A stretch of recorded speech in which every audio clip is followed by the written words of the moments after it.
सकल शास्त्र पुराण संगतवेत्तै सकल शास्त्र पुराण संग्रहवेत्तै वेदांत वेद्युडौ विबुधुडैन सकल शास्त्र पुराण संग्रहवेत्तै वेदांत वेद्युडौ विबुधुडैन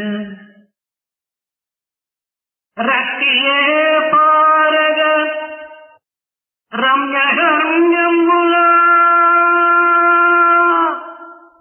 रमीसुराज चंद्रमुडुलैन रक्तिये पारग रम्य हर्म्यमुला रमीसुराज चंद्रमुडुलैन रणरंगमंदु పరాభూతరిపుడౌచు రణరంగమందు పరాభూతరిపుడౌచు వెలుగుందు జగదేక వీరుడైన రణరంగమందు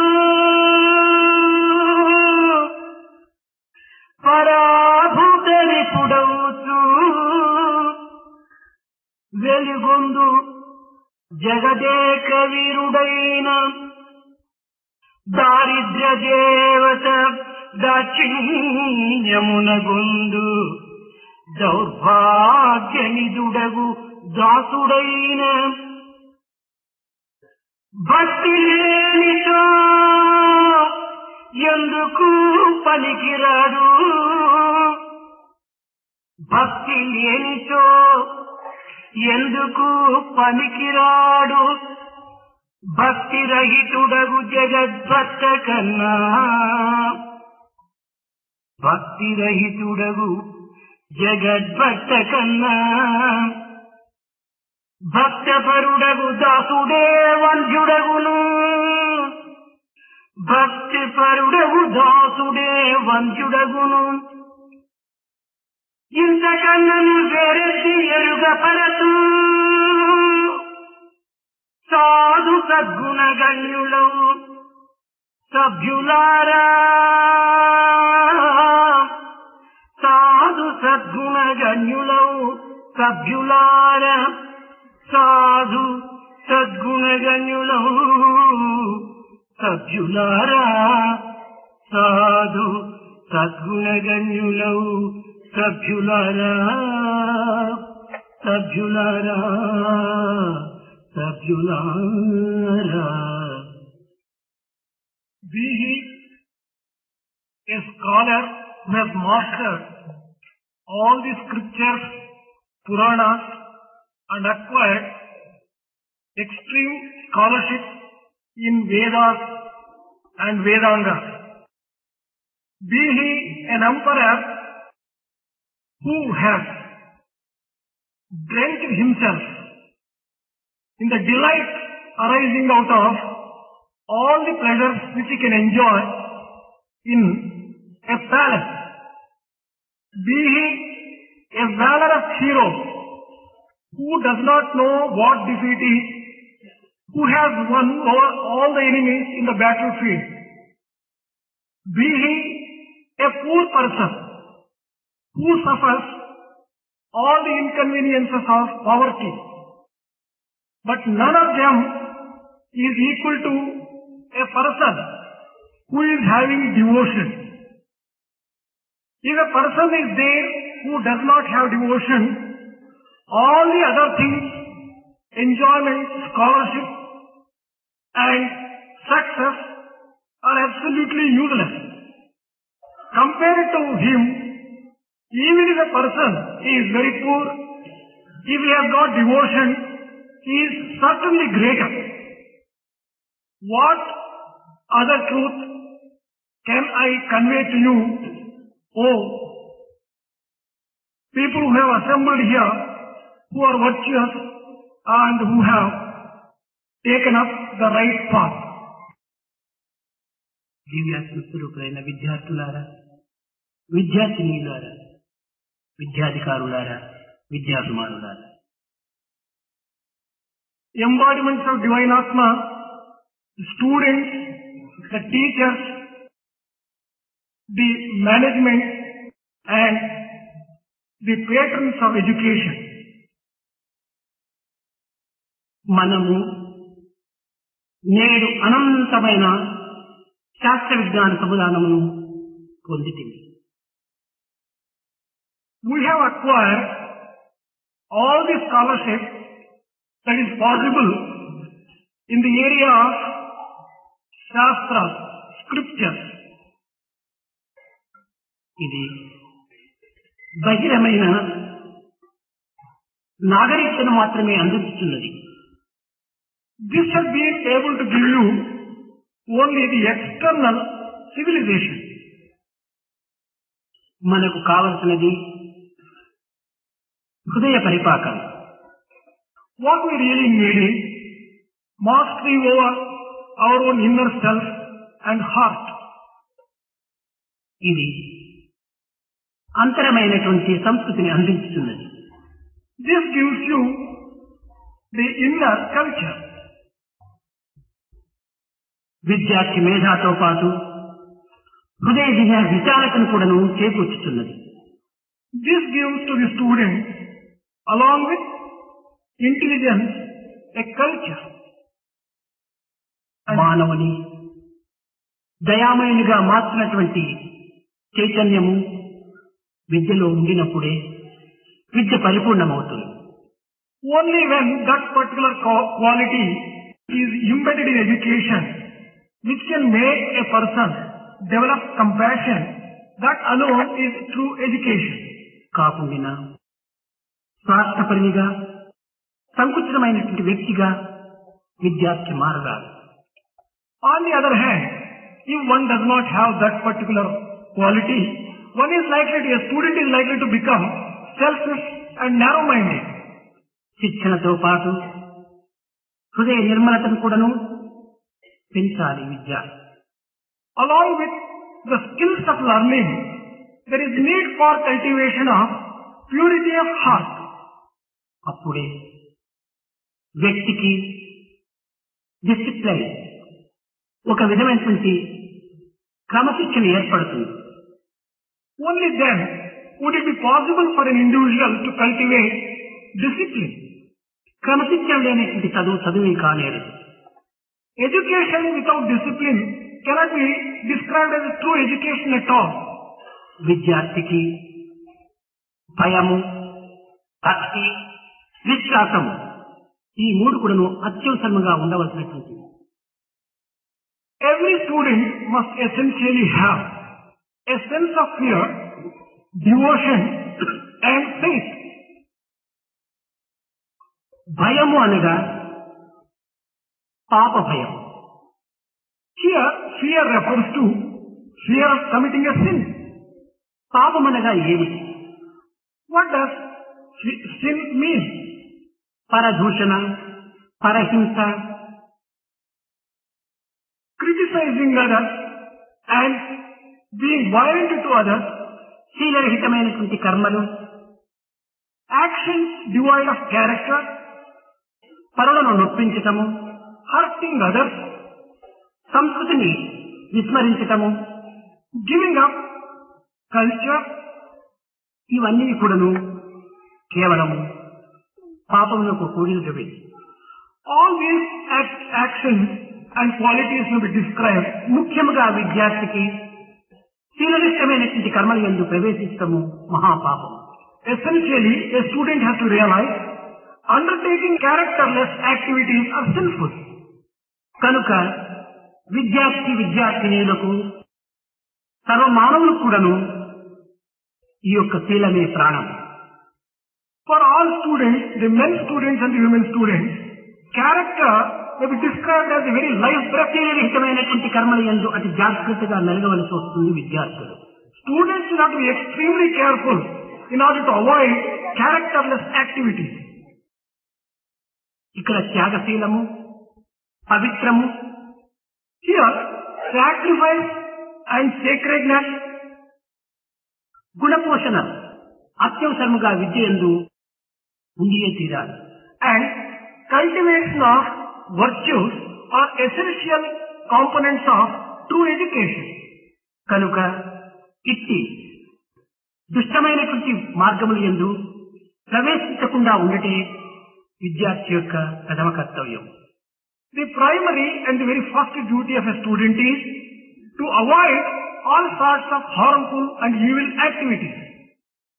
పరదూషణ చేయటమే మాత్రమే కాకుండా ఈ పరదూషణను వినటం కూడాను ఒక పాపం కింద పోల్చాం. Criticizing others alone is not sinful. Even listening to it is equal to a sin. కనుక ధర్మశాస్త్రములందు పరదూషణ, దూషణ శ్రవణము, పరనింద, పరులను బాధించటం ఇవి మహాపాపములుగా ఏర్పడుతూ వచ్చింది. In the scriptures which declare and announce about the laws of morality, it is said that criticizing others, listening to the criticism of others and hurting others are all evil things and sinful activities. సామాన్యమైన మానవులను నిందించటమే పాపమైనప్పుడు సర్వజ్ఞుడైనటువంటి భగవంతుని నిందించడం మహాపాపముగా కూడాను తోస్తుంది. If commenting adversely and criticizing an ordinary person may be called a sin, how much more sinful is it to describe or criticize or comment on the Lord himself? కనుకనే పాపములన్నిటికంటే మించినది పరులను నిందించేదన్నా అన్నారు. That is why it is said, criticizing others is the worst form of sin. ఇట్టి పాపములో పాల్పడకుండా ఉంటుండాలి విద్యార్థులు. Students should avoid participating in such sinful activities. ఇంకా భక్తి. The next, devotion can be taken up. భక్తి అనగా కేవలము జపములు చేయటము, పూజలు చేయటము, ధ్యానం చేయటం మాత్రమే కాదు. Devotion doesn't mean offering worship, repeating the name and such other activities including meditation. ఉత్పత్తి భజ సేవాయామం అన్నారు. The origin of the word, etymologically speaking, devotion refers to, అనగా భగవంతుని సేవయే భక్తి అని. devotion refers to serving the Lord. మానవుడు నిరంతరము భగవంతుని చింతలతో, భగవంతుని స్మరణతో నిండి ఉండినప్పుడే హృదయం ధవించిపోతుంది.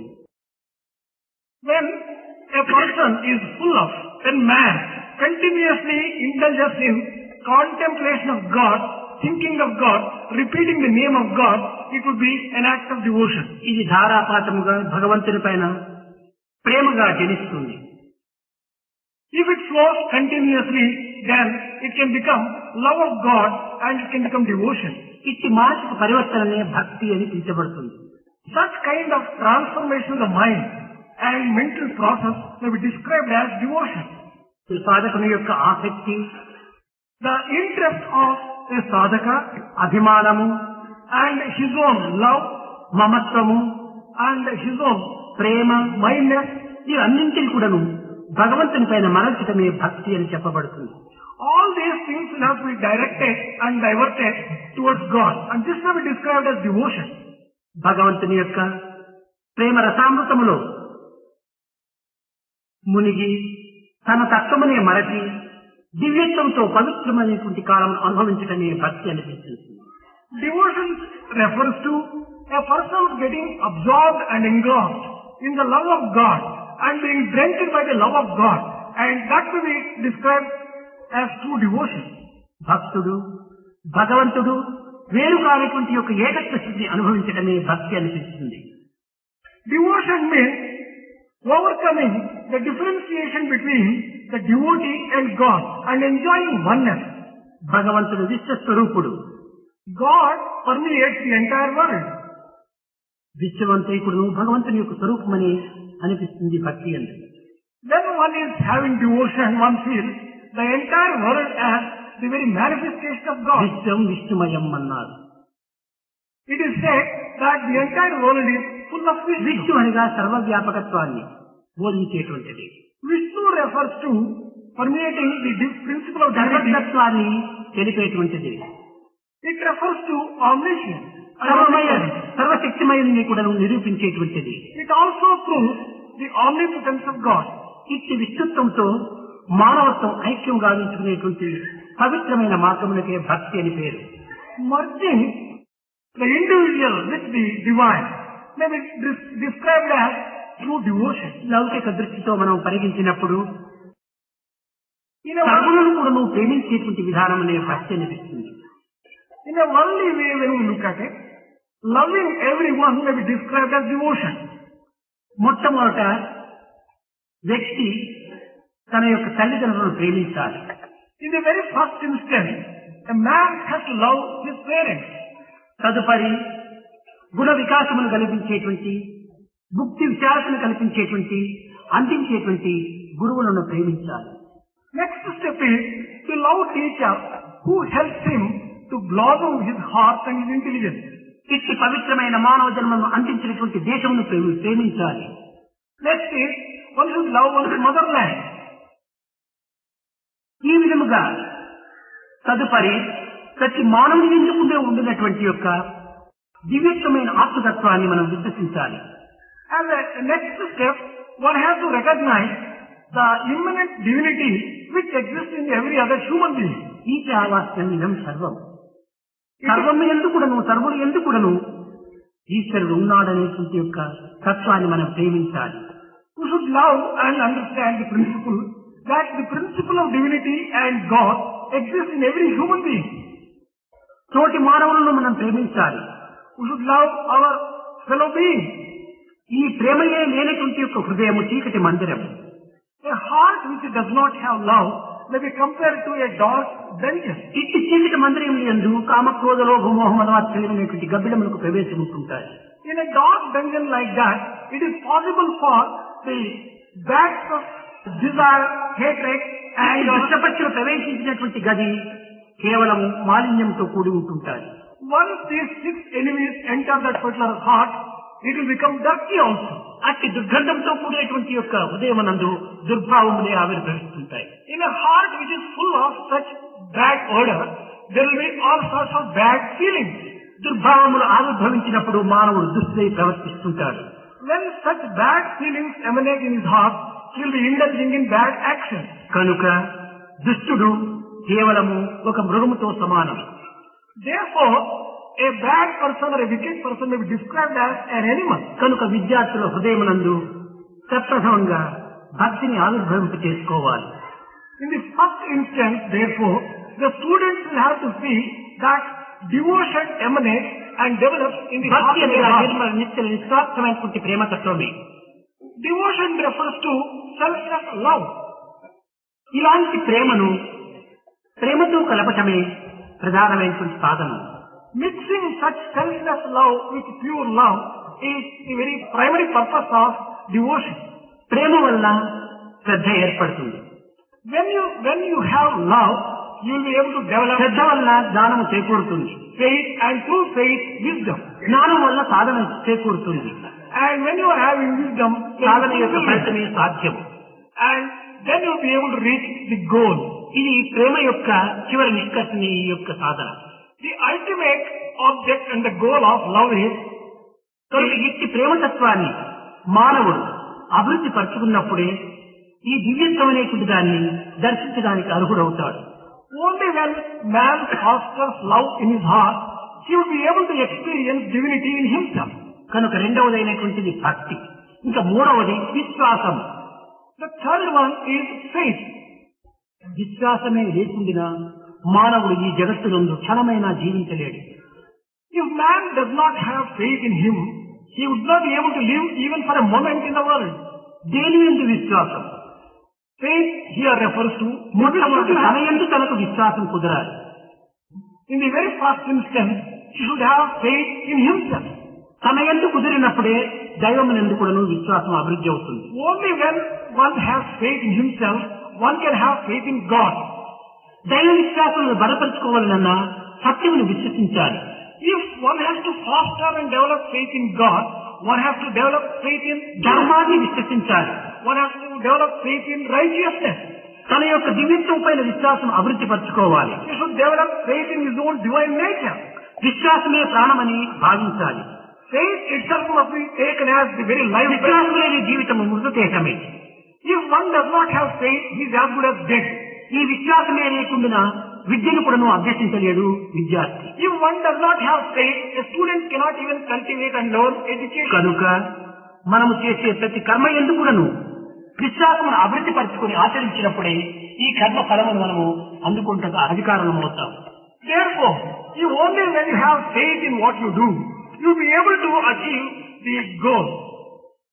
కనుక విద్యార్థికి భయము, భక్తి, విశ్వాసము ఈ మూడింటితో కూడినటువంటి యొక్క చదువునే నిజమైనటువంటి చదువుగా భావిస్తున్నారు.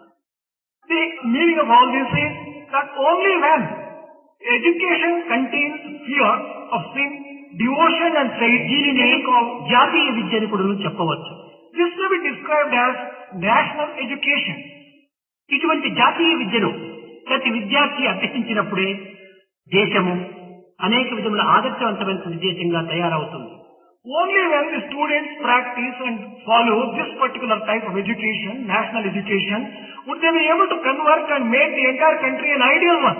విద్య అనగా మానవుని నుండి కూడాను ఆవిర్భవించేటువంటి దివ్యమైనటువంటి తేజస్సే.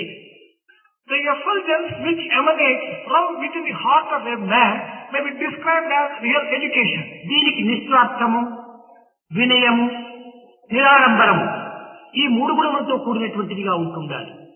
For this, there are three important accompaniments: selflessness, obedience, and unostentatious behavior. విద్యార్థి యందు నిరాడంబరము చాలా అవసరం. A student must have a simple life. నిరాడంబరము ఉండినటువంటి విద్యార్థికే విద్య కూడాను అభ్యసిస్తడానికి అవకాశం ఉంటుంటారు. Only when a student is unostentatious and simple, he will be able to learn things better. విధేయుడు కావాలి విద్యార్థి. A student must have humility and obedience. విద్యతోను వినయము. Education gives వినయములను కలుగు పాత్రత. obedience, and from పాత్రత వలన ధనము, deservedness, and ధనము వలన ధర్మము, wealth, righteousness, దాని వలన ఐహిక కాముష్మికములు నందునరు. and through righteousness here in the world and hereafter one will be able to just enjoy. ఈనాటి విద్యార్థి వినయం అంటే ఏమిటో అర్థమే కావటం లేదు, తెలియటమే లేదు. The student of today does not know what real humility is and obedience is. పెద్దలను చూసి గౌరవించాలి. One should respect elders. పెద్దల దగ్గర నిరాడంబరంగా వెలగాలి. One should conduct oneself in an acceptable way. తల్లిదండ్రులను గౌరవించాలి. In the very first instance, one should honor. ఎందుకోసం తల్లిదండ్రులను గౌరవించాలి? Why should a student honor parents? ఎందుకోసం తల్లిదండ్రుల ఆజ్ఞను శిరస వహించాలి? Why should a student obey the command? ఎందుకు వారి యొక్క ఆజ్ఞలో అడుగుతాడల్లో ప్రవహించాలి? Why should one follow in the footsteps? ఇవన్నీ కూడా మనం విచారించి చూసిన మన యొక్క దేహమే వారిది. When you contemplate about all these things, the reason మన యొక్క ఆహారమే వారిది. our body is a gift of the మన Lord. సర్వస్వము వారిది. Everything that we have is a gift అట్టి of వారికి మనం కృతజ్ఞతలు అందించకుండా ఇంకెవరికి మనం అందించేది కృతజ్ఞత? If you do not offer gratitude to such parents, to whom else will you offer your అయితే gratitude? ఈ అన్నింటినీ అందించినటువంటి యొక్క మహాశక్తి మరొకటి ఉన్నది. There is of course one more power which has given all ఈ these things. ప్రపంచంలో నిప్పు, నీరు, గాలి, ఈ యొక్క భూమి ఈ అన్నింటినీ కూడా అందించి మానవుని నిత్య జీవితంలో ఎట్టి ఆటంకములు లేకుండా జీవితాన్ని సుఖశాంతులతో గడపడానికి ప్రసాదించాడు భగవంతుడు. God has blessed man with all the requirements and all the five elements: fire, water, air, earth, and made his life easy, peaceful, comfortable, and happy. ఇందులో ఏ ఒక్క భూతం కూడా లేకుండా మానవుడు క్షణమైన జగత్తులో నిలవలేడు. Among the five elements, if there is not even one available, man would not be able to live happily even for a moment. భగవంతుడు అందించిన పంచభూతములను అనుభవిస్తూ అందించినటువంటి అధికారిని ఏమాత్రం కూడా నువ్వు గౌరవించకుండా మన యొక్క మానవత్వమునకు విలువేమున్నది? If man does not honor and respect God, who has given all these five elements, which has made his life comfortable and happy, and if he does not have gratitude to God, కనుక అన్నింటినీ అందించినటువంటి ప్రభువునకు మనం హృదయపూర్వకంగా కృతజ్ఞతలు అందించాలి. for the Lord who has given all the things which make life happy, one must offer gratitude.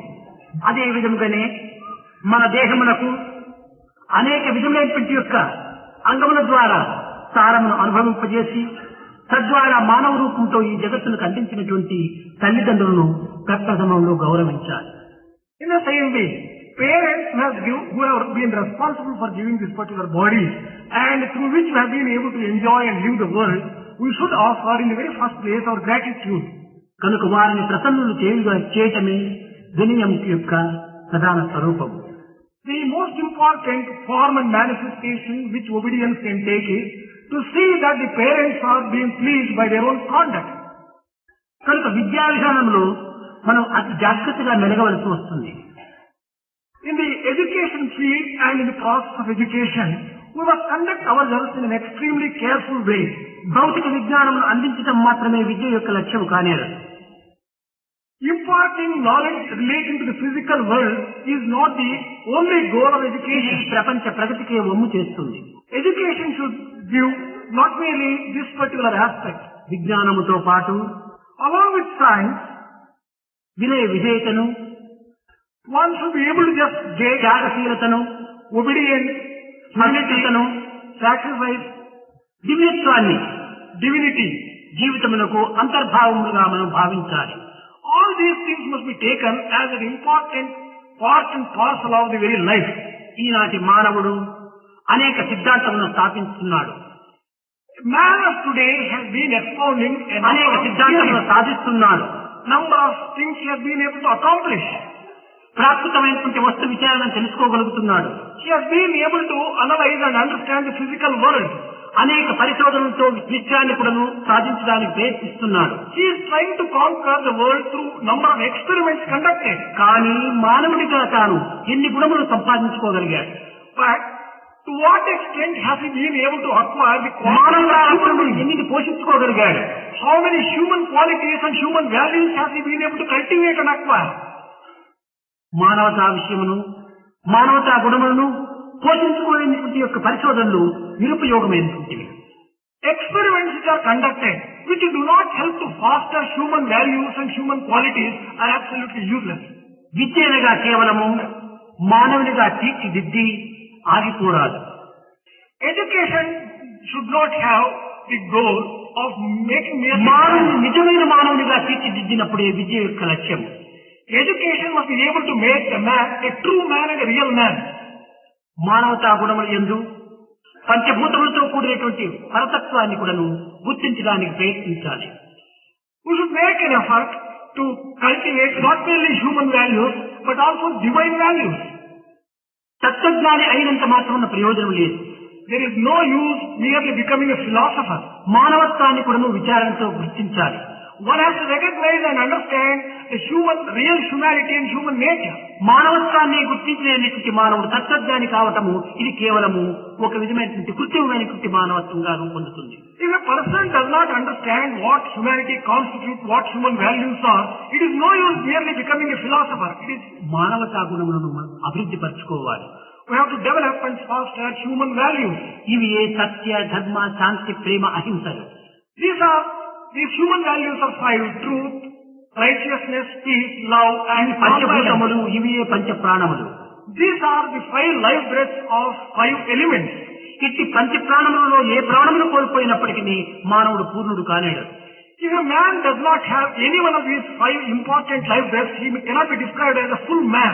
కనుక విద్యార్థి సత్య మార్గంలో ప్రవేశించి, therefore a student has to enter into the path of ధర్మమును ఆచరించి, he has to practice Shanti righteousness, జీవితాన్ని గడిపి, he has to live a life of peace, ప్రేమతత్వంతో ప్రకాశించి, he has to shine with అహింసా మార్గంలో అంత్యము కావాలి. he has to end his life in non-violence and understanding. ఇది మానవుని యొక్క గమ్యము. This is the goal of man. ఇది మానవులకు ధన్యము. This is the end of ఇది మానవుడు చేయవలసిన పుణ్యము. This is what a man has to do. ఇలాంటి విద్యను గడిపినప్పుడే మనం విద్యావంతులమని చెప్పుకుంటలో ఏమాత్రము సందేహం ఉండదు. Only when we acquire this kind of education, we can కేవలం really గ్రంథ call it పరిచయం మాత్రమే విద్య కానేరదు. mere acquaintance of books cannot be described as true education. పదములకు అర్థం చెప్పినంత మాత్రమే విద్య కానేరదు. Giving the meaning of words cannot qualify. హృదయ కవాటమును తెరిచినప్పుడే విద్య యొక్క విశిష్టత మనకు గుర్తింపడానికి వీలవుతుంది. Only when the doors of the heart are open for understanding and experiencing divinity, you can call it true education. కనుక హృదయ కవాటమును తెరిచినప్పుడే అందులో ఉండినటువంటి దివ్యమైనటువంటి తత్వం మనకు అర్థమవుతుంది. Now to open the gates of heart and allow the innate effulgence to come out and manifest. దివ్యత్వాన్ని అర్థం చేసుకోనలేక If one does not understand such kind of divinity, నిత్య జీవితంలో in day-to-day life, సత్య మార్గాన్ని వెతకడం సాధ్యం కాదు. it is impossible to find out and follow the path of truth. కనుకనే మానవుడు నిరంతరం కూడాను అశాంతికి గురి అవుతున్నాడు. Therefore, continuously over a period of time, man is experiencing all this turmoil నిర్విరామ కృషితో without any. నిరంతర తాపత్రయములతో Continuously he is undergoing turmoil. ఆశలతో He has అర్థం కాని ఆవేదనలతో unlimited desires. అప్రాప్త రూప ప్రాప్తికై ప్రాకులాడుతూ అశాంతికి గురవుతున్న మానవులకు చక్కని దిక్కులు చూపేటువంటి దీపికలు ఈ యొక్క విద్యా జ్యోతికలు. These students will have to become beacon lights who can show the correct path, which will make everyone understand and experience what true education is. ఈ దీపికలను మనము సరైనటువంటి యొక్క రీతిలో పోషించుకోవడానికి ప్రయత్నించాలి. We have to foster and develop these little flames in the form of students. అందులో Eenadu messenger of Sathya Sai annual day. This is an annual day of messengers of పాత Satyasai. విద్యార్థినుల యొక్క కూడిక అనగా చేరిక సమావేశముల యొక్క వార్షికోత్సవం. This is an assembly and get together of the old students, the lady students of the college. విద్యార్థినులు అతి జాగ్రత్తతో మెలగవలసినటువంటి పరిస్థితి ఏర్పడింది. The lady students will have to conduct themselves in a very careful and extremely Bharatiya careful way. సంస్కృతి యందు పవిత్రమైనటువంటి ఘట్టము ఒక స్త్రీ యందు మాత్రమే చేరి ఉన్నది. In the Indian culture, an extraordinary place is given to Indian women. Bhagavad Gita యందు కూడాను స్త్రీల యందు 7 విధమైనటువంటి శక్తులు ఉంటున్నవి. In Bhagavad Gita also it has been said that ladies have been endowed with 7 types of power. అతి శక్తిపూరితులైనటువంటి యొక్క స్త్రీలు అతి జాగ్రత్తగా తమ యొక్క శక్తిని వినియోగపరచుకోవాల్సి వస్తుంది. As they are endowed with and blessed with those extraordinary 7 powers, they have to conduct themselves in such a way that they are all put to good ఆంగ్ల use. విద్య రాక పూర్వము Before the advent of the British education, Bharatiya వనితలు the ladies in India, పవిత్రమైనటువంటి సంస్కృతిని పోషించుకునేటువంటి విధానం నందే కాలంలో అంకితం గావించేవారు. they used to dedicate their lives in fostering the Indian culture. ఈనాడు ఆంగ్ల విద్య అభివృద్ధి చేత Today, on account of the type of education, ఆడంబరమైనటువంటి జీవితముల చేత they are undertaking activities which are అర్థరహితమైనటువంటి ప్రవర్తన చేత pompous activity and meaningless action. జీవితాన్ని గడపడానికి ప్రయత్నిస్తున్నారు. They are trying to spend their lives in that particular fashion. మగవారులు తమ యొక్క సంస్కృతిని మర్చినప్పటికీ అంత ప్రమాదం ఉండదు, కానీ స్త్రీలు మాత్రం తమ యొక్క సంస్కృతిని ఏమాత్రం కూడా మరువరాదు. Even if the men folk were to forget their own culture, there might not be such a great danger to one's culture. ఇంటి యందు పూజలు పునస్కారములు, But the ladies should never give up their culture. They will గృహము have to యొక్క follow, పరిశుద్ధతను, they will have to follow all those ingredients. ఆహార విహారముల యందు తగినటువంటి యొక్క నేర్పరితను, They should have all the skills in preparing food and తద్వారా ఈ యొక్క పర్వదినముల యొక్క పవిత్రతను, through all these activities they will have to bring పండుగల యొక్క విశిష్టతను the sacredness and the uniqueness of the నాటి festival. నుండి నేటి వరకు నిలబెట్టినటువంటి వారు స్త్రీలే. It is only the women who have been able to foster and hold up all కానీ దురదృష్టవశాత్తు ఆంగ్ల విద్య అభివృద్ధులైపోవటం చేత But unfortunately, on account of the education, British education which has come to ఈ stay, బాలికలు వంట ఇల్లు అంటే ఏమిటో వారికే తెలియదు. the ladies do not know what a kitchen is. ఇంకా పూజా గదికి వెళితే ఆ యొక్క సుగంధం యొక్క వాసన వారికి గిట్టదు. They hardly go to the place of worship and offer worship. గృహం యొక్క పరిశుద్ధత అంటే ఏమిటో వారికి అర్థమే కాదు. They really do not know how to keep their. అలాంటి వారికి భారతీయ సంస్కృతి అంటే ఏ విధంగా వారు అర్థం చేసుకోగలరు? How can such people be able to understand or recognize what true Indian culture is? ఏదైనా గృహ సంబంధమైనటువంటి పనుల్లో ప్రవేశిస్తే తమ చేతులు మట్టి అవుతాయేమో, తమ బట్టలు చెడిపోతాయో ఏమో అనేటువంటి యొక్క భీతి వీరిలో అభివృద్ధి అవుతుంటారు. These people seem to be developing a feeling that if they were to undertake any domestic work, their hands may be soiled and their clothes may be soiled. గృహకృత్యముల యొక్క పనులు ఎందు తల్లికి ఏమాత్రం కూడా సహాయకారులుగా నిలిచడం లేదు. These people have not been able to extend any support in carrying out the domestic work. మొదలు 9 గంటల వరకు వీరు డ్రెస్సులు చక్క చేసుకోవటమే కాలంను వ్యర్థం చేస్తున్నారు. Right from the moment that they get up until 9 o'clock, they spend the time only in their looking after their dress. ఇంతే కాకుండా వికారమైనటువంటి చర్యలు ఎందుకు కూడా వీరు పాల్గొంటున్నారు. They also undertake quite a few strange type of activities. మన భారతీయ సంస్కృతి యందు కురులు చాలా లక్షణమైనటువంటివి, చాలా పవిత్రమైనటువంటివి, చాలా శక్తివంతమైనటువంటివి. In the Indian context and in Indian culture, the hair have been given and there is a lot of significance attached to it. ఈ యొక్క వెంట్రుకల యందు మహాశక్తి ఇమిడి ఉంటున్నది స్త్రీలయందు. In the hair which the women have, there is an extraordinary power. ఇలాంటి స్త్రీలు కేవలం కళ్యాణమైన తరువాత సుమంగళిగా ఉండవలసినటువంటి ఒక స్త్రీలు అమంగళిగా తయారవుతున్నారు, వెంట్రుకలంతా కత్తిరించుకుంటున్నారు. ఇది భర్త లేనటువంటి యొక్క వ్యక్తి చేయవలసినటువంటి పని ఇది. Women should take pleasure and pride in having long hair. This is a sign of people who are married and who are having their husbands alive. But if they behave, they cut their hair. కేవలము భారతీయ సంస్కృతికి అమంగళాన్ని ప్రకటింపజేసేటువంటిది. On the other hand, cutting the hair and behaving as if they are widows. ఇచ్చి విద్యార్థులుగా తయారైనటువంటి వారి మొహం చూడటం కూడా పాపమే. It brings a bad name to those people, and it is rather a sin to have even a look at మన విద్యార్థులు ఆ విధమైనటువంటి యొక్క దుర్మార్గంలో ప్రవేశించరాదు. Therefore, our students especially should never undertake such things. అది ఈనాటి యొక్క విద్యల యొక్క అవలక్షణంగా ఉంటున్నాయి. This is the bad effect of the type of education that you are having now. ఈ విధమైన సంస్కృతిని మనం పెంచుకొని సమాజంలో ప్రవేశించి ఇతరులకు ఆదర్శవంతమైనటువంటి ఒక జీవితంగా అందించాలి విద్యార్థులు. The lady students will have to recognize the correct nature of Indian culture, foster it within themselves, imbibe it, and hold themselves as an example and an ideal to the world outside. ఇలాంటి భారతీయ సంస్కృతి ఏనాటికి మారేటువంటిది కాదు. The Indian culture is one which never changes. ఇది కాలంతో మారక, it doesn't undergo any change. చరిత్రలో మాయక, it cannot be ప్రళయం వచ్చినను తరగక, it will not be diminished. సృష్టితో పెరగక, it will not grow along with the creation as నిరంతరం కూడా శాశ్వతమైనటువంటి స్థితి ఎందుండేటువంటి భారతీయ సంస్కృతి. Indian culture is such that it is permanent, never changes, and it will be always glowing. And భారతీయ సంస్కృతి యొక్క అంతర్భావమే సనాతన ధర్మం. The inner meaning and inner aspect of the Indian culture is Sanatana Dharma. సనాతన ధర్మమే జగత్తుకంతా కూడాను ప్రాణ సమానం. This Sanatana Dharma may be described as the very life breath of యుగములు మారినా జగములు కదిలినప్పటికీ ఇది మారేటువంటిది కానేరు.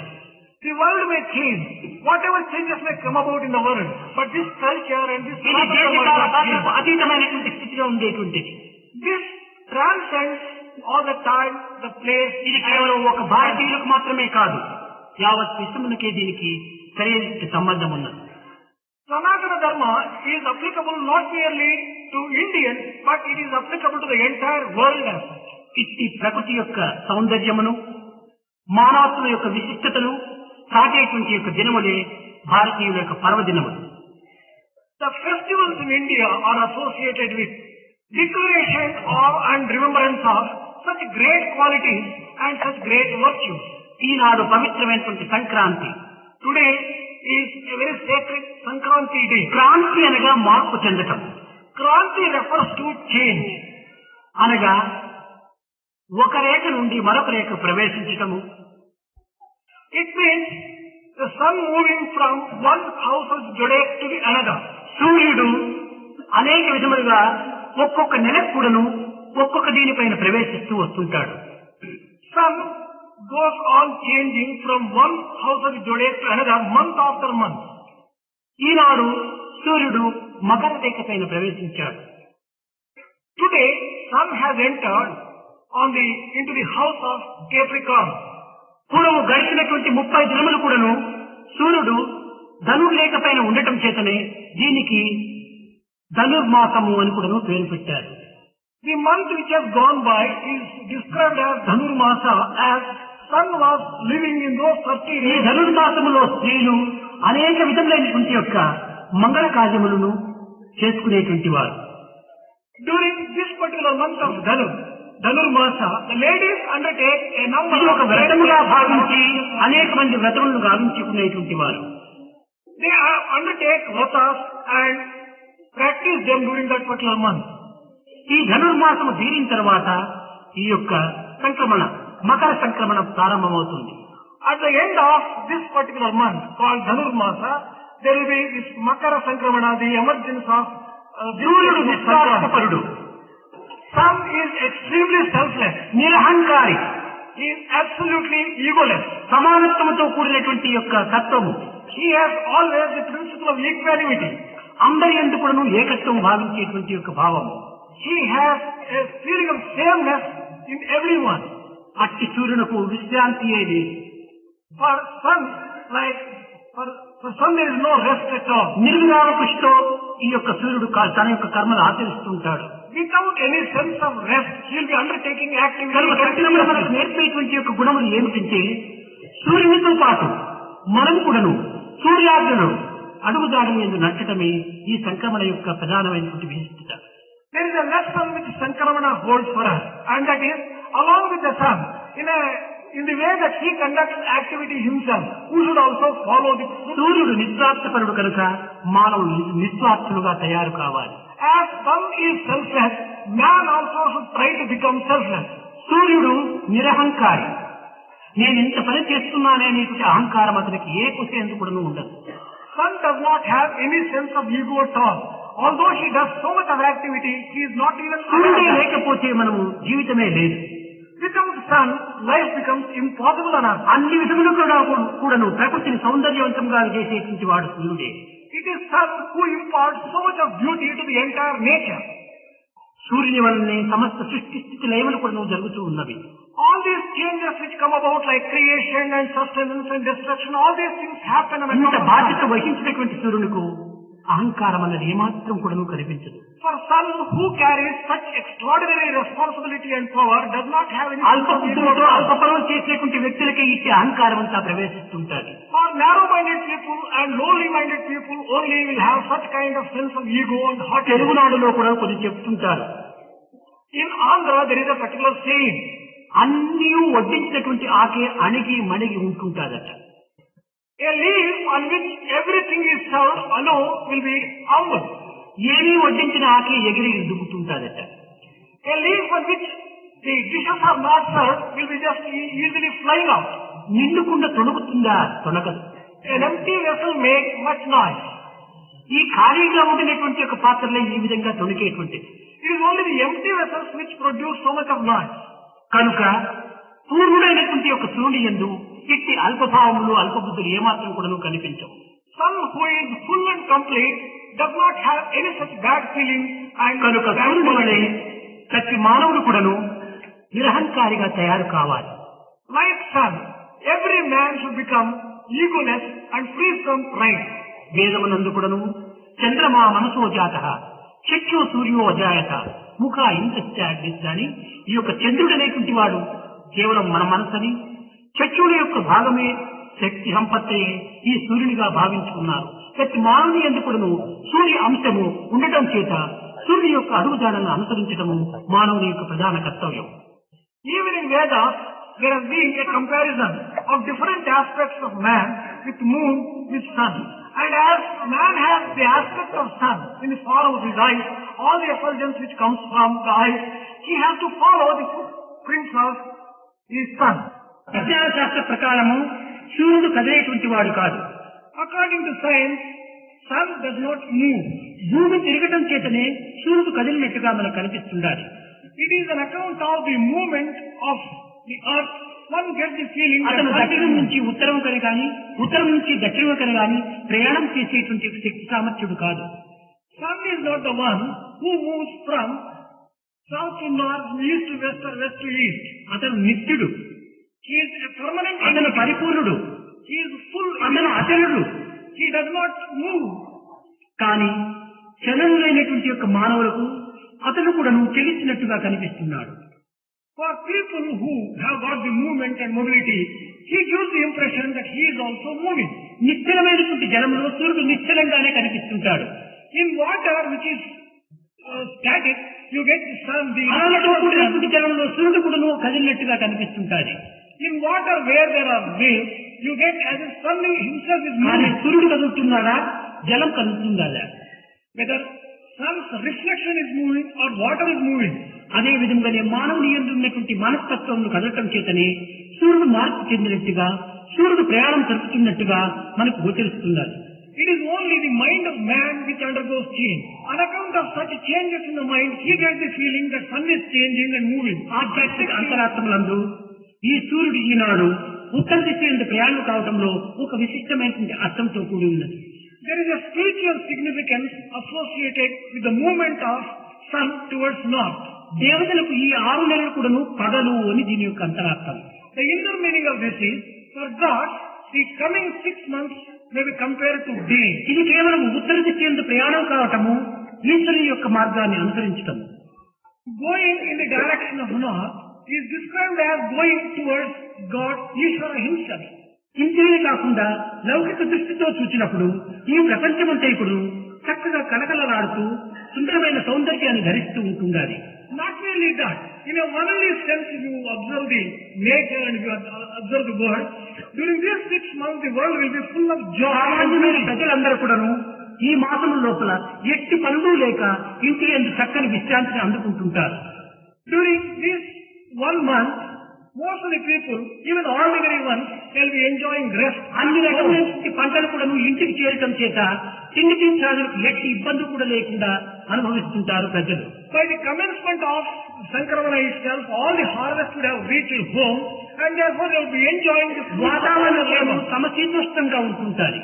And not merely that, the weather would be very conducive and enjoyable. సూర్యుడు కూడా ప్రశాంతమైనటువంటి రూపంతో ప్రజలకు ఆనందాన్ని అందిస్తుంటాడు. Sun also will be very cool, not so warm, not so scorching. దీనికి పూర్వమంతా ఇప్పుడు రాత్రి వేళ అధికంగా ఉండేటువంటిది. Before this, for the other 6 months, the nights would be longer. పగటి పూట కాలం తక్కువ, The days would be shorter. నేటి నుండి పగలు ఎక్కువ, రాత్రి తక్కువ. From today onwards, the days will be longer and the nights will be shorter. దినము కూడాను చాలా ప్రశాంతంగా ఉంటుంటారు. And the days would also be extremely pleasant. దీనికోసమై కవులు చెప్పారు, దినకరుడు శాంతుడైతోటే. That is why the poets have described that God, Sun God appeared. దినము ఇంత సూచనలను సరిగాను తిరుపు హెచ్చి The days became longer and పొలములను రేడి గుడ్డి వెన్నెలలోన కుప్పలను నూర్చు కాపులు గొంతులెత్తి పదములను పాడతొడగిరి. in the fields, the farmers began singing out of joy certain songs. పచ్చ పువ్వుల జనపు చేలకు ముత్యాల సరళు కూర్చి The fields became green and they were highly pleasing. మెరప పంటకు కుంకుమ మెరుపు దాల్చే. The chilies were dotted with red dots. బంతి పువ్వుల మొగములు అల్లంతా విప్పి Flowers bloomed and they gave a lot మనకు హంకుల ధాన్య సంపదలు నిలిపి and the houses were full of the harvest. సరసురాయన Sankranti పండుగ వచ్చి అన్నారు. Thus came the festival of Sankranti to the కనుక సంక్రాంతి పండుగ అనేక విధములైనటువంటి భౌతిక సంపత్తితో కూడి ప్రాకృతి యొక్క సౌందర్యముతో కూడి మానవునికి ఆనందాన్ని అందిస్తూ వచ్చింది. Sankranti also brings to man the physical comforts, the wealth and the prosperity, which gives him a lot of joy and happiness. కనుక సంక్రాంతి పండుగ అనేటువంటిది భారతీయులకు చాలా ప్రధానమైనటువంటి పర్వదినం.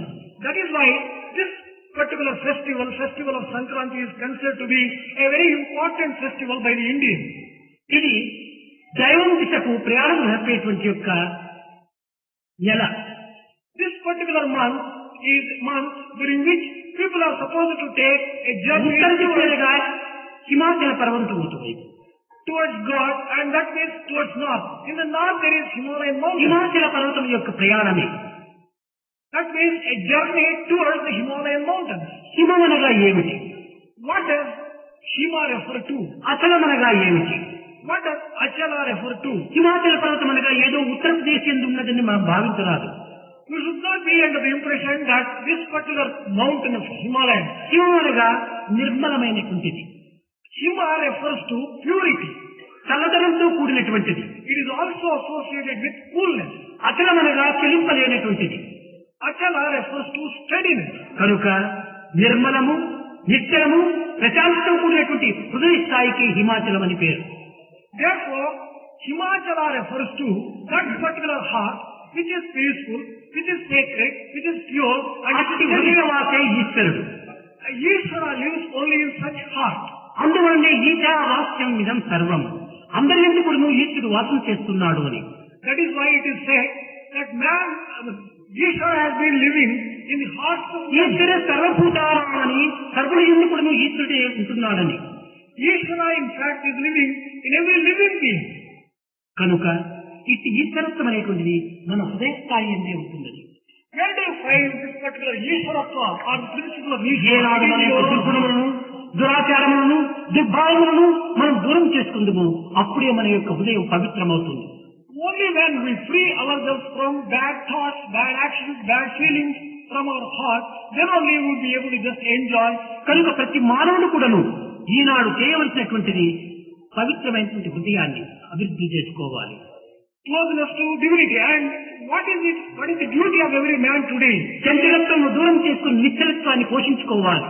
He has to develop steadiness and he has to give up wavering nature. మానవుని పరిశుద్ధపరిచి పవిత్రమైనటువంటి యొక్క హృదయంగా తయారు చేసుకోవాలి. One has to transform one's heart into pure heart and remove all the స్వార్థాన్ని dark. త్యాగం చేసి నిస్వార్థమైనటువంటి యొక్క నిర్మలత్వాన్ని పోషించుకోవాలి. He has to sacrifice all selfishness and cultivate and develop selflessness. ఈ అల్ప విద్యల చేత మనం అహంకారపడకూడదు. We should not gloat and become very proud of our own limited education. భగవత్ యొక్క విశ్వాసమును, భగవత్ యొక్క ప్రేమను మనము హృదయమునందు దాచుకోవాలి. We have to develop and foster and see that love of God and love of ఆ పరిపూర్ణమైనటువంటి ప్రేమ కలిగినటువంటి హృదయానికి భయం అనేటువంటిది ఏమాత్రము ఉండదు. any heart which is full of love will never be afraid of anything. Ticket కొని మన జోబీలో పెట్టుకొని రైల్లో ప్రయాణం చేసినప్పుడు ఏ థర్డ్ క్లాస్ లో కూర్చున్నా మనకు భయం ఉండదు. If a railway passenger is having a correct ticket with him, if he has the ticket in his pocket, even if he is traveling in the first class or third class, he is not afraid of anyone. Ticket కొనకుండా first class లో పోయి కూర్చున్నా కానీ భయంగానే ఉంటుంటాది. A ticketless traveler, even if he is just in the first class, in spite of all the physical కారణము problems, ఏ ticket collect వస్తాడో, ఎప్పుడు check చేస్తాడో, ఎప్పుడు బయటకు నూపుతాడో అనేటువంటి భయం. what is the reason for fear of the passenger who is traveling in the first class? The reason is, if the ticket collector were to come and catch him, he will drive. భగవత్ ప్రేమ, భగవత్ విశ్వాసము అనేటువంటి ఒక ticket ని కొని మన హృదయంలో పెట్టుకున్నప్పుడు మనం ఎక్కడ ఉన్నా మనకు భయం లేదు.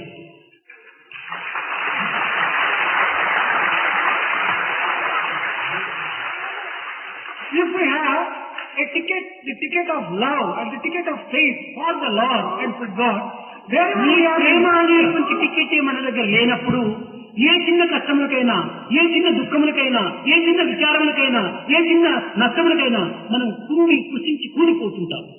if we do not have love, if we do not have faith, if we do not have that particular ticket with us, even if it is a small difficulty, small problem, a trifle, we get crushed under it. కనుక ఈ భయములకు మూల కారణం ఏమిటి?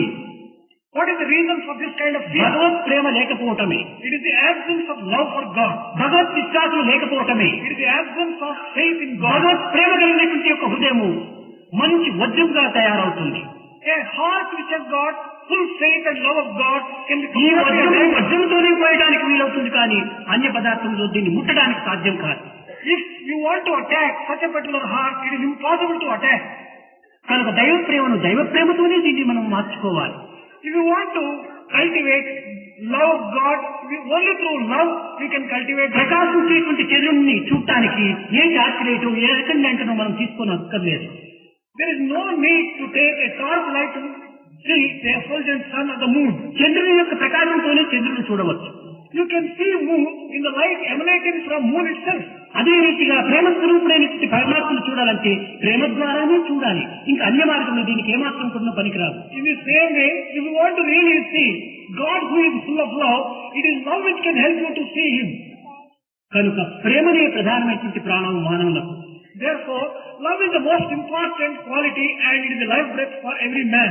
దీనికి దూరమైపోతే ఈ ఎడబాటును మనం సహించుకోలేము.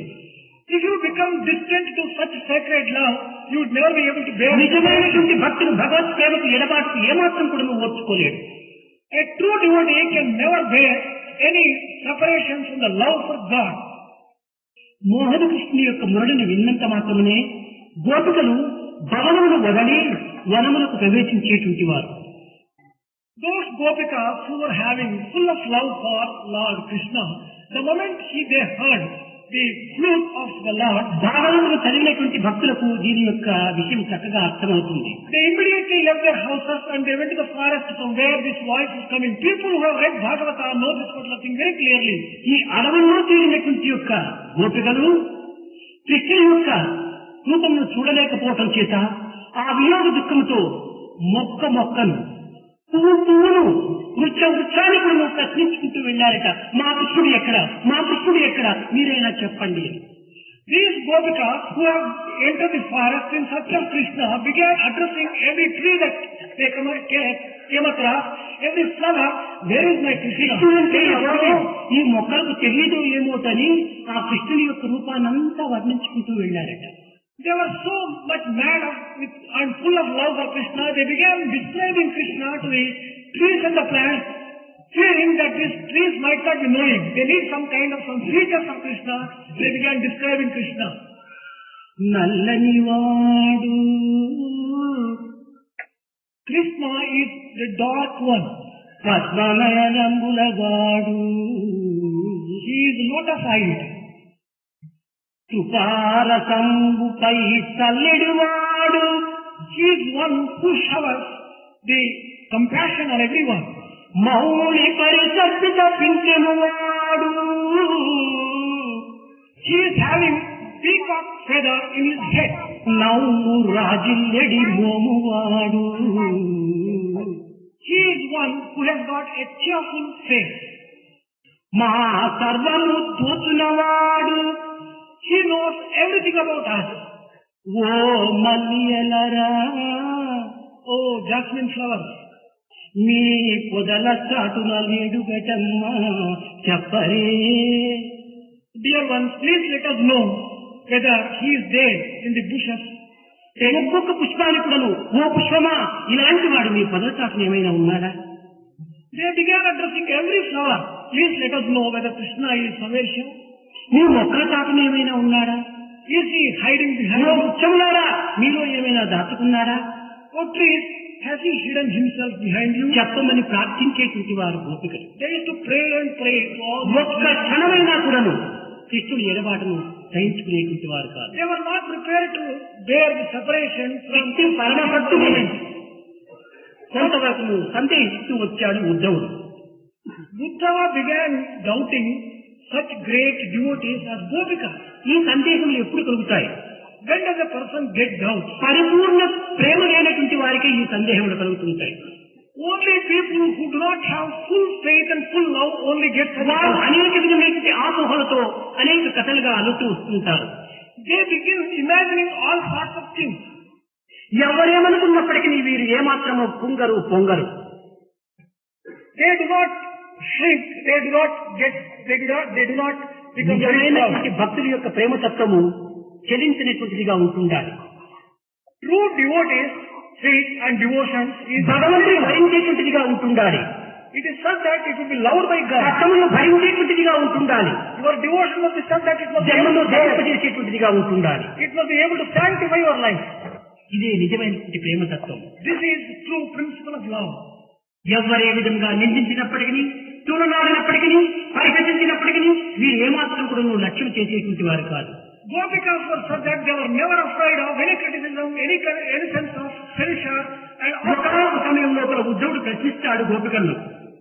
గోపికలారా, మీ అత్తలు మీ భర్తలు మిమ్మల్ని ఇన్ని విధములుగా నిందిస్తున్నప్పటికీ మీరు ఏమాత్రం కూడాను దీనికి కుంగిపోవటం కానీ పొంగిపోవటం కానీ జరగటం లేదు. దీనికి ఏమి కారణమన్నారు? Once upon a time, Uddhava was saying, Gopika, well Gopika, your husbands and your mothers-in-law have been giving you a lot of trouble, but you are never afraid of any such thing. May I know the reason? What exactly is the reason for this kind of దీనికి behavior? చక్కని జవాబు చెప్పారు గోపికలు. They gave a beautiful reply for this. కాదును అరుస్తున్నామని కోకిల తన గానమును మానుకుంటుందా ఉద్ధవా? Oh Uddhava, just because the crows go on crowing, when the cuckoo stops its singing. కనుక కాకుల అరుపులకు కోకిల తన గానమును మానుకోదు. Cuckoo never stops its singing just because the crows want to. యోగులో కాకులు The people of the world are like మీ కాకులు అరుస్తున్నారని మా హృదయకోమలమైనటువంటి యొక్క కోకిల యొక్క స్వరూపాన్ని, మా కృష్ణుని యొక్క భావాన్ని మేము ఏమాత్రం కూడా మర్చిపోతామా? just because the public starts criticizing us, can we give up our Lord who is మా హృదయాల్లో కోకిలగా గానం చేస్తున్నాడు. Krishna is singing like a cuckoo in our own heart. ఈ కాకులకు కోకులకు కోవిలకు ఏమైనా సంబంధమా? Is there any relationship between this useless public and కనుక దీనిని మేము Krishna? లక్ష్యమే చేయం. We don't care for such kind of criticism. కనుక మా కృష్ణుడే మాకు ప్రాణం. Our Krishna is our life breath. దీనిని మేము లెక్క చేయమన్నారు. We don't care for anything else. అప్పుడు అనుకున్నాడు ఉద్ధవుడు, ఈ గోపికలు సామాన్యమైనటువంటి వారు కాదు, పూర్వపు ఋషులు అనుకున్నాడు. Then Uddhava realized that these Gopikas are not ordinary ones. They must be ఋషులకే rishis. ఇట్టి ధైర్యము, Only such rishis ఇట్టి can have పవిత్రము, sacredness, ఇట్టి సార్థకత, that kind of courage, పరిపూర్ణమైనటువంటి ప్రేమతత్వము అబ్బుతుంది. that fullness of love. కనుక ప్రేమతత్వాన్ని గుర్తించుకోవడం అందరికీ సాధ్యం కాదు. It is not possible for everyone to understand and realize the fullness of నిజమైన love. ప్రేమ కలిగినటువంటి వాడు ఎట్టి సమయం నందు కూడా మార్పు చెందదు. One who has true love never undergoes any change. వియోగమును భరించలేడు. He will never bear separation. సంయోగములకే సర్వకాలం ఎందుకు ప్రయత్నిస్తుంటాడు. He will always try to be with the Lord himself. కనుక మనం నేర్చేటువంటి విద్యలు కానీ, తెలుసుకునేటువంటి విషయములు కానీ, జీవించేటువంటి జీవితములు కానీ శాశ్వతాలు కాదు. All the types of education that we learn, the life that we live, this is not going to be permanent. ఇవన్నీ కూడా అనిత్యములు, అశాశ్వతము. These are all temporary and impermanent. అక్కడిని మనం ఈ విద్యలను మానకూడదు. That doesn't mean that we'll have to give up our studies. మనం ఈ జగత్తు యొక్క సంబంధం ఉండినంత వరకు కూడా మన కర్తవ్యాలను నిర్వర్తించవలసిందే. As long as we have something to do with the world, we'll have to discharge our మన work. జీవితాన్ని సాగించవలసిందే. We have to just live a life. దీనికి కష్టములను భరించవలసిందే. We have to bear the difficulties and problems. కానీ లక్ష్యములందు మాత్రము ఈ సత్యస్వరూపమైనటువంటి నిత్య ప్రేమను మనం మాత్రం స్మరించాలి. But in our own heart of hearts and in our own aim and objective, we should never forget. నిజమైనటువంటి భక్తులు ఏకాంతంగా జీవించడానికి ఒప్పుకోరు. A true devotee would not aspire to live all by himself and for himself. దూరం కావడానికి అంగీకరించరు. He would not like to go away. రెండింటి యొక్క ఏకత్వాన్ని తాను ఆశిస్తుంటారు.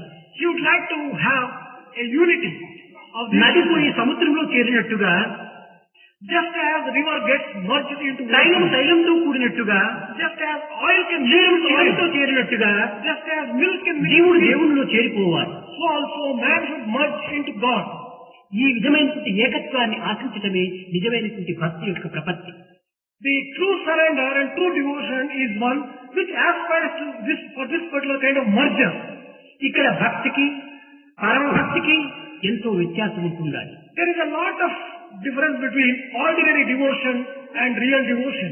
నిజముగా లోక సంబంధమైనటువంటి ప్రేమకు, దివ్య సంబంధమైనటువంటి ప్రేమకు చాలా వ్యత్యాసం ఉంటుండాలి. There is a wide gulf and a difference between ordinary worldly love and లోక divine love. సంబంధమైనటువంటి ప్రేమ కరుణ చేత అందుకోవటానికి సంసిద్ధంగా ఉంటుంటారు. Worldly love will be always aspiring to receive something from others. పరమ సంబంధమైనటువంటి పవిత్రమైనటువంటి పరమ ప్రేమ పరులకు అందించడానికి సిద్ధంగా ఉంటుంటారు. Divine, sacred and transcendent love always wants to give something. స్వార్థరహితమైనటువంటిది. This is absolutely selfless. ఇలాంటి పవిత్ర ప్రేమకును ఈ లౌకిక ప్రేమకు ఏమాత్రం కూడాను పోలిక లేదు. That you cannot compare these two types of love. One, the worldly కానీ love and తెలియనటువంటి divine. వ్యక్తులు రెండింటి యొక్క సంబంధం గుర్తించుకోలేక దానిని దీనిని దానిగా మార్చి కొన్ని విధమైన ఆపోహలకు గురి అవుతుంటారు. But the ignorant ones who really do not know what the real difference is between these two types of nature mistake one for the other and cause ఇదే భాగవతం నందు గోపికలకు ద్వారకా వాసులకు ఉండినటువంటి వ్యత్యాసం. This is the real difference which you can get in Bhagavatam between the citizens of Dwaraka and Gopika. Dwaraka వాసులు కృష్ణుడు మావాడు, మా బంధువు, మా యొక్క రిలేషన్, మా యొక్క సంబంధి అనేటువంటి వారు. The citizens of Dwaraka used to claim Krishna as their own relative, their own friend, their own person. కనుకనే వారికి అహంకారం పెరిగిపోయింది. On account of that, ego sense developed in them. ఈ అహంకారం ఏనాటికైనా అధఃపతనం చేస్తుంది. Ego sense is going to get ruined to you. కనుకనే యాదవులకు పతనం ఏర్పడింది. That is how these Yadavas were ruined at the end. గోపిక యొక్క భావం అట్టిది కాదు. Gopika's feelings were not like Krishna that. మేము నీవారం, మేము నీవారం, మేము నీవారం అని అర్పితం గావించుకున్నారు. Gopikas always offered themselves and dedicated themselves by telling that Krishna, we are yours, we are yours. అర్పితం గావించుకోవడం చేత అనంత స్వరూపకంగా రూపొందారు వాడు. As they offered themselves to the Lord, they also got the qualities of infinity. ఒక్క చుక్క నీటి చుక్కను మన హస్తంలో పెట్టుకుంటే అది మృతి అయిపోతుంది. If you keep a drop of water in your palm, it కొన్ని క్షణంలో ఆవిరిగా మారిపోతుంది. evaporates in a few minutes. ఆకారమే లేకుండా పోతుంది. It loses its form. కానీ అదే చుక్క నీటిని సముద్రంలో కలిపితమా ఇది సముద్ర స్వరూపాన్ని పొందిపోతుంది. But on the other hand, if you put this drop of water into the ocean, it gets the దీనికి form of మృతినే ocean. లేదు. There is no depth for it. ఇది అమృత స్వరూపాన్ని ధరిస్తుంది. It gets immortality. అమృత స్వరూపాన్ని ధరిస్తుంది. It gets infinity. అమరణాన్ని పొందుతుంది. It becomes deathless. కనుకనే ఇదే మోక్షము అన్నారు. This may be described as liberation or కనుక moksha. మన అల్పత్వమైన మానవత్వాన్ని ఏదో ప్రత్యేకంగా పెట్టుకుని మనం సాధించడం అనేటువంటిది ఇది కేవలం ఒక పిచ్చి మార్గం. By keeping our limited man's personality, we are not going to achieve anything great. దీనిని అనంతత్వంలో ఏకం చేయాలి. Merge this into infinity. ఇది శాశ్వతంగా రూపొందుతుంది. It becomes permanent. ఈ విధమైనటువంటి యొక్క మార్గాన్ని అవలంబించడమే సరి అయినటువంటి భక్తి మార్గం. Following this particular path is true path of devotion. ఇది భక్తి ప్రపత్తులతో ప్రతి ఒక్క పర్వదినాన్ని కూడాను మనం జ్ఞప్తి అందించుకొని దీనికి అనేక విధమైనటువంటి యొక్క ఆధ్యాత్మిక అర్థములు ఉన్నవనేటువంటి సత్యాన్ని కూడా గుర్తించాలి. On every festival day, we have to remember what a true devotion is, what surrender is, and then understand the correct meaning and correct significance of these particular ప్రతి things. భారతీయుల యొక్క పర్వదినములు కూడాను ఒక పవిత్రమైనటువంటి ఆధ్యాత్మిక అర్థంతో కూడినటువంటివి. All the festivals that are conducted and observed in Bharat, ఈ పర్వదినముల లోపల significant. ఇండ్లు పరిశుద్ధం చేసుకోవటము, పచ్చని తోరణాలు కట్టుకోవటము, కొత్త దుస్తులు ధరించటము ఇవంతా కూడా ఏదో ఒక లౌకికమైనటువంటి రీతిగా మనం భావిస్తున్నాము. On this festival day, we clean our houses, wear new dress, and tie festoons. All these things are considered to be worldly activity. అనగా దీని యొక్క అంతరార్థం ఏమిటి? ఇంటికి పచ్చని తోరణం కడుతున్నాం. There is an inner significance for all these things. అనగా నిరంతరము మా గృహం మంగళంగా ఉంటుండాలి, పచ్చగా ఉంటుండాలి, పాతది పోవాలి, రోతది పోవాలి, నూతనము రావాలి. What is the significance of tying these green leaves in front of the house? And that is, let our house be green, prosperous, holy.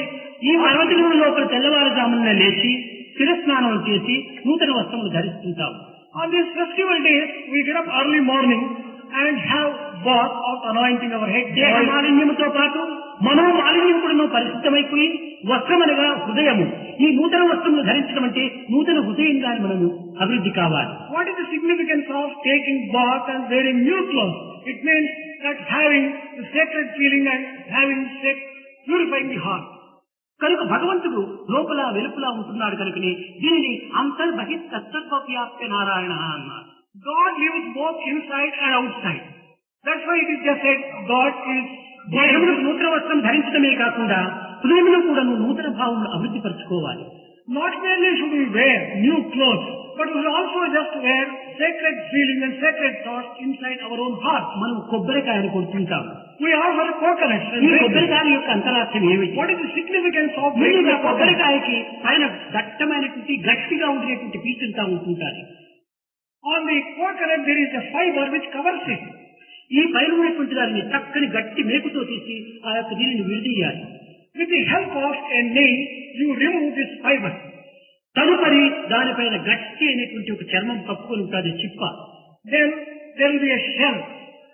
దానిని కొట్టినప్పుడే లోపల పరిశుద్ధమైనటువంటి యొక్క కొబ్బరి మనకు కనిపిస్తుంది. Once you break the shell, then only you get the tender, pure. ఈ పరిశుద్ధమైనటువంటి కొబ్బరి చిప్పకు కరుచుకొని ఉంటుండాలి. This Pure coconut, it is also a part, ఈ గట్టి చిప్ప పైన చాలా మరింత బలమైనటువంటి యొక్క తుక్కుతో నారతో కూడినటువంటి యొక్క చర్మం ఉంటుండాలి. there is also fiber on this shell. కనుక మనం కొబ్బరికాయ కొట్టే సమయంలో మొదలు పై యొక్క పీచులు తీసివేస్తాం. If you want to break a coconut, you have to take the fiber out in the very first instance. తదుపరి ఈ చిప్పను తీసివేస్తాం. Then you have to take the shell out. ఎప్పుడు చేసేది బ్రద్దలు చేసిన తర్వాత చిప్పను తీస్తాం. Only after you break the coconut, you will remove the shell. అయితే ఈ కొబ్బరికాయ కొట్టేటువంటి దీని యొక్క లక్ష్యం ఏమిటి? What is the meaning and మన significance of లక్ష్యం breaking? కొబ్బరి పైనే. Our aim is on the kernel inside the coconut. చిప్ప పైన పీచు పైన కాదు. We don't keep our attention on the fiber or on the shell. అది భగవంతుడికి మనం కొట్టినట్టుగా కొట్టి ఆ కొబ్బరిని మనమే ఆరగిస్తున్నాం. We break it as if we are offering to God, but we only eat the అదే kernel. విధంగానే మన యొక్క జీవితము ఒక కొబ్బరికాయ వంటిది. Our life may be compared to a coconut. మన యొక్క పీచు అనేటువంటి అభిమాన మమకారంతో కూడినటువంటి యొక్క లోకవాంఛలతో చేరినటువంటిది ఈ పీచు. All these worldly desires will be compared to the fiber which is on the coconut. అనేక వాసనలు అనేటువంటి యొక్క దానంతో కూడినటువంటిది ఈ పీచు. And there will be all types of desires and all types of కనుక tendencies. మొట్టమొదటి మనం అభిమాన మమకారం అనేటువంటి ఈ పీచునంతా తీసివేయాలి. Attachment and likes and dislikes, these are all తదుపరి అహంకారం అనేటువంటి ఈ కొబ్బరికాయని బ్రద్దలు చేయాలి. you have to break open the shell of అప్పుడే నలుగురు నిశ్చలమైనటువంటి యొక్క ప్రేమతత్వం అనేటువంటి ఈ సత్విక గుణం అనేటువంటి తెలుగు మనకు చేరుతుంది. only when you kill the ego sense, you will be able to just get that pure divine feeling within you. అదే భగవత్ యొక్క గుణం. That is the divine quality. అదే నిర్మలమైన ప్రేమ. That is sacred ఆ love. ప్రేమ అహంకారం అనేటువంటి చిప్పుతో కలిసి ఉంటుండాలి. That is also associated with ego sense. ఈ అహంకారం అనేటువంటి చిప్ప అభిమాన మమకారం అనేటువంటి పీచుతో చేరి ఉంటుండాలి. And this ego sense is also associated with likes and కనుక dislikes. ఈ అభిమాన మమకారం అనేటువంటి పీచే తమో గుణము. This likes and dislikes, this attachment, this is tamoguna. ఈ అహంకారమే ఈ యొక్క చిప్ప. This ego sense is the shell. సాత్వికమే ఈ కొబ్బరి. This sattva guna is the kernel ఈ inside. సాత్వికం అనేటువంటి యొక్క కొబ్బరిని మనం ఆరగించాలి. We have to eat this kernel which can be compared to. దీని నిమిత్తమై భగవంతుడి దగ్గర పోయి మన హృదయాన్ని బ్రద్దలు చేయాలి. We have to break open our heart. బ్రద్దలు చేయడమనగా ఏమిటంటే మర్మము లేకుండా, గోప్యము లేకుండా, సర్వము నీకు తెలిసినటువంటి వాడవే కదా అని హృదయాన్ని విచ్చలవిడిగా అతనికి అర్పితం చేయాలి. Breaking the coconut signifies opening our heart and telling to God all our own A feelings. కించిత్ హృదయంలో మరుగు పెట్టుకున్నా కానీ అది పవిత్రమైన అర్పణ కానే. Even if you keep a little within your own self away from God, there is not a ఇదే రామాయణం offering. నందు మీకు అనేక పర్యాయాలు చెప్పాను. This also is mentioned in Ramayana with Swami had just Chitrakoot said పర్వతంలో about Srirama లక్ష్మణుడు సీతతో కూడి ఉండినప్పుడు during the time when Sri Rama Lakshmana with Sita on the mountain of Chitrakuta, అలసిపోయినట్టుగా తొలసిపోయి రాముడు Rama pretended or acted as if నటన he was చేసి tired. He acted in that Lakshmana way. ఇక్కడ ఒక పర్ణశాలను నిర్మించిన ఆయన అన్నాడు.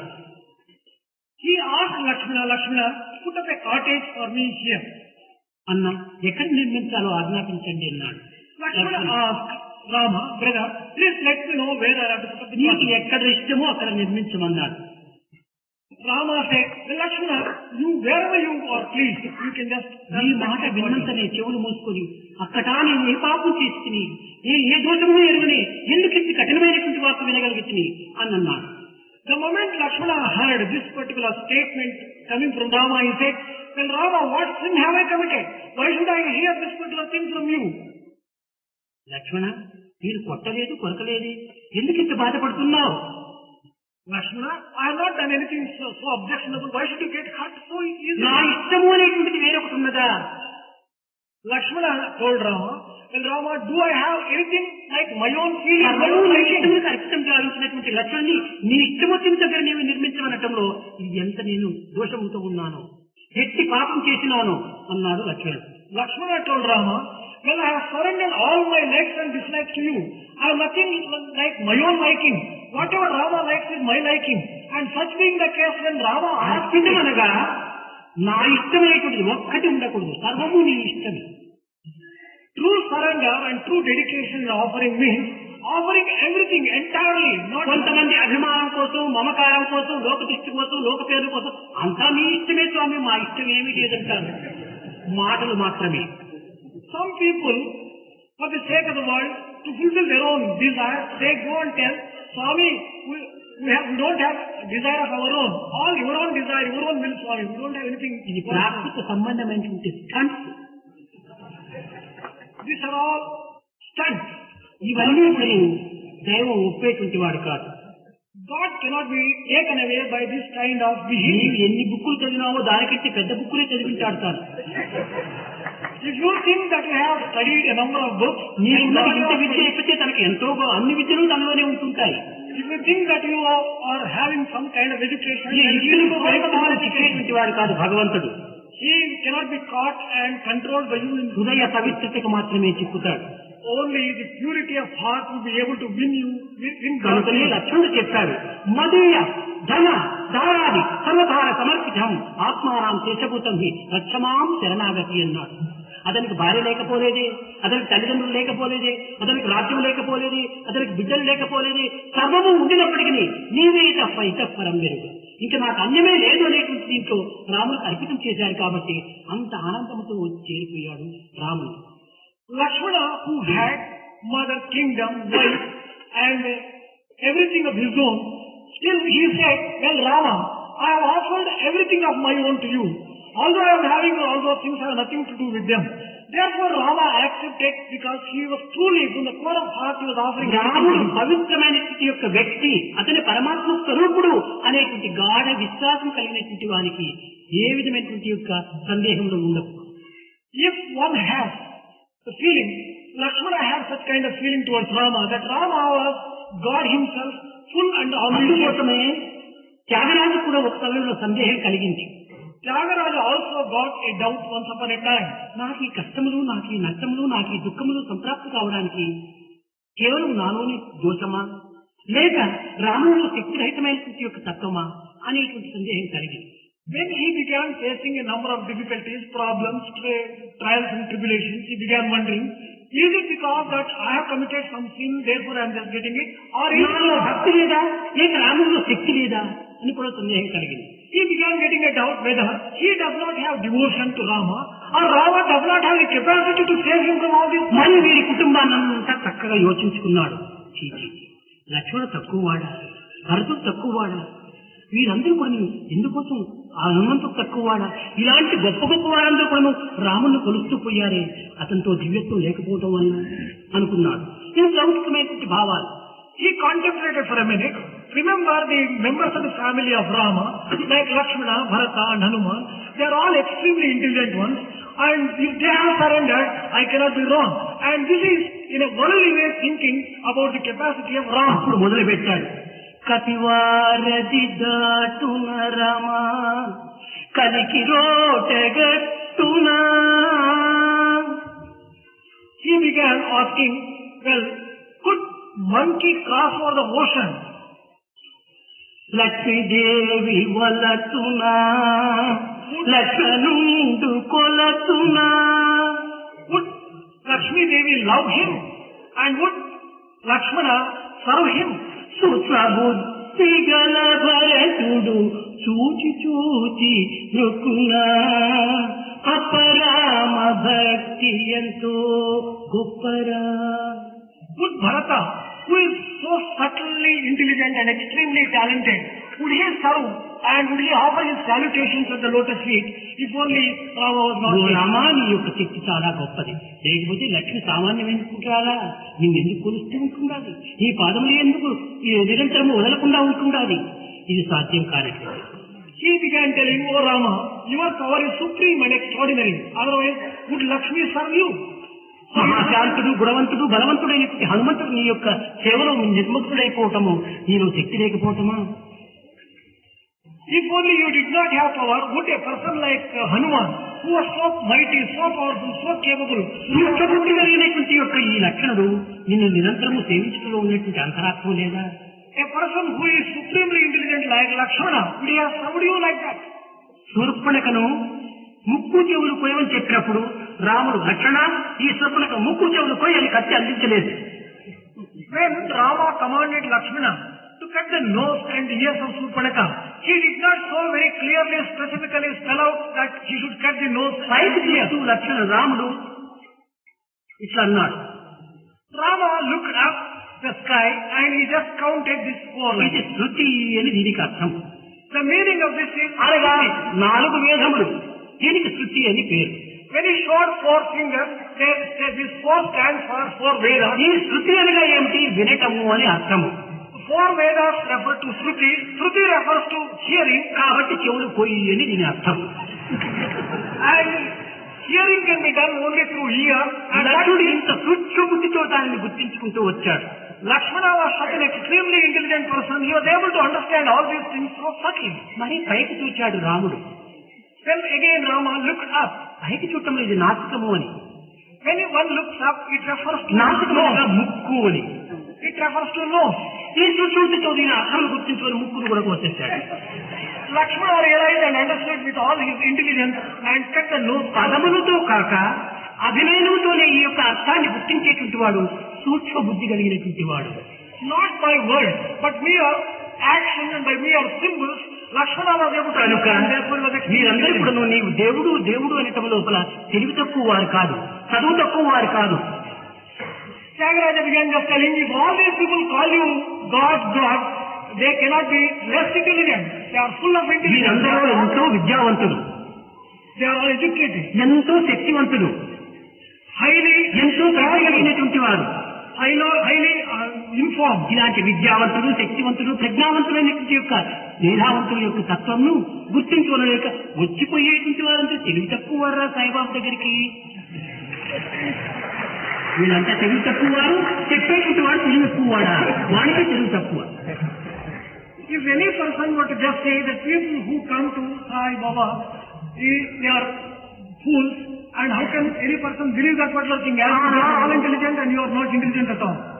ఆనాడు త్యాగరాజు కూడా అట్లే అనుకున్నాడు. అరే ఈ లక్ష్మణుడు తెలివి తక్కువ వాడనుకున్నాను, భరతుడు తెలివి తక్కువ వాడనుకున్నాను, లక్ష్మీదేవి అసలే తెలివి తక్కువ లేడీ కదా, ఆమె యొక్క బాధ్యస్థితి అని కానీ ఈ యొక్క స్త్రీ యొక్క తత్వం కూడా కొంతవరకు తక్కువ స్థాయిలో ఉంటుంటారనుకున్నాను. కానీ వీరందరూ సామాన్యులు కాదు, తెలివి తక్కువ వాడిని నేనేననుకున్నాడు. అప్పుడు ఈ త్యాగరాజు చాలా బాధపడుతున్నాడు. Tyagaraja also thought on the same lines nowadays when he sang that particular song. He thought first that Lakshmana might not be intelligent, and Sita might not be intelligent, and Hanuman might not be intelligent. But later on he realized that he alone did not have. ఇలాంటి వారందరూ కూడాను భగవంతుని యొక్క సన్నిధి పెన్నిదని భావించుకుని అందులోని నిమగ్నమై ఉంటుండగా మన తెలివితేటలతో ఏదో అనవసరమైనటువంటి ఊహలతో మన జీవితాన్ని వ్యర్థం చేసుకుని దీనికి దూరం కావడానికి ప్రయత్నిస్తుంటాం. When such extremely well-informed people, intelligent people accept the divinity and they aspire to live in the immediate presence of divinity, if fools were to just think that they alone are intelligent, they are going to lose. చిక్కిన పవిత్రమైనటువంటి యొక్క కాలమును దక్కించుకున్నట్టుగా కొంచెం ప్రయత్నించాలి. Make effort to get the real benefit from an opportunity which has come your way. ఇలాంటి పవిత్రమైనటువంటి అవకాశములను మనం సార్థకం చేసుకోవాలి. Sanctify such opportunities which you have got.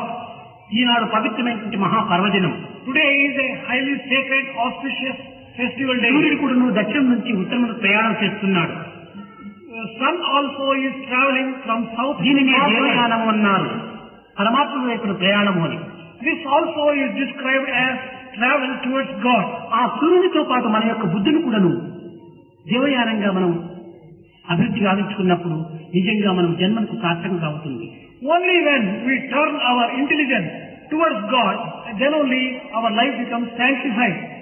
ఈనాటి నుండి మన భావములను పవిత్రమైన ఆధ్యాత్మిక మార్గంలో ప్రవేశపెట్టి From today onwards, we should introduce all our thinking and all our feelings in the spiritual direction. నిత్య జీవితమునకు సంబంధించిన కృత్యములు యందు ఏమాత్రం కూడా నువ్వు లోటు చేయక, Following the day-to-day life in the way that we ought to, కర్తవ్యాలు చక్కగా నిర్వర్తించుకుంటూ discharging our duties in the most acceptable way.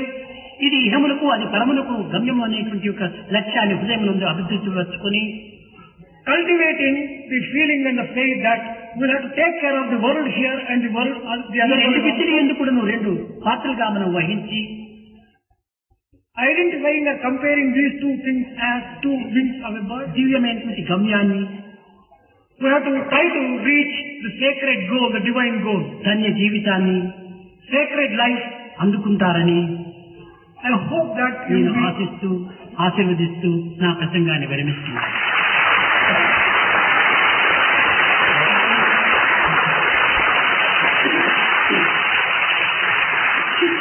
hoping that you would reach the goal of life. Swami is bringing his divine discourse to a close. ప్రేమ ముదిత మనసే కహో రామ రామ రామ రామ రామ రామ రామ రామ రామ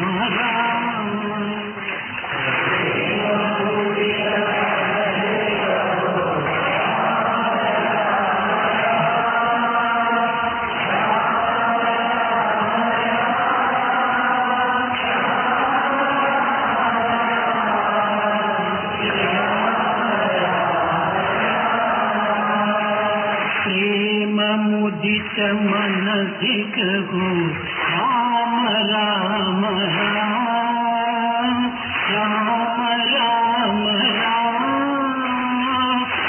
राम राम राम राम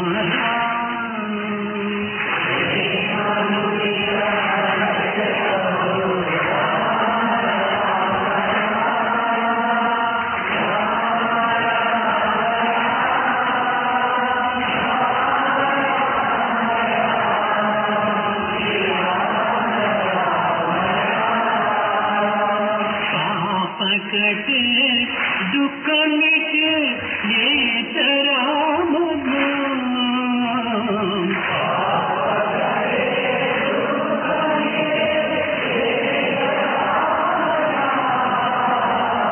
भव समुद्र सुखद माव एक राम नाम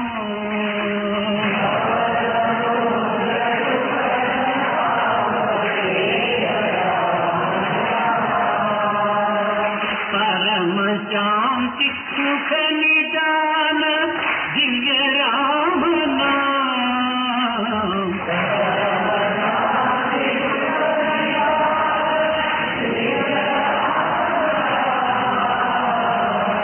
निराधार को आधार एक राम नाम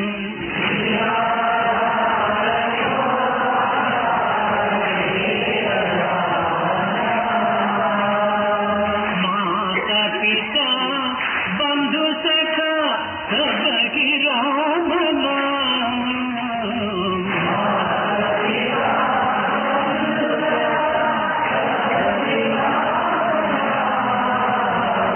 भक्त जनन जीवन धन एक राम नाम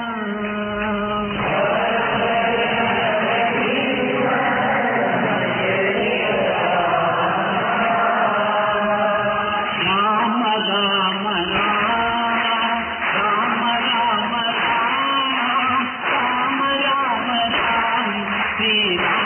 राम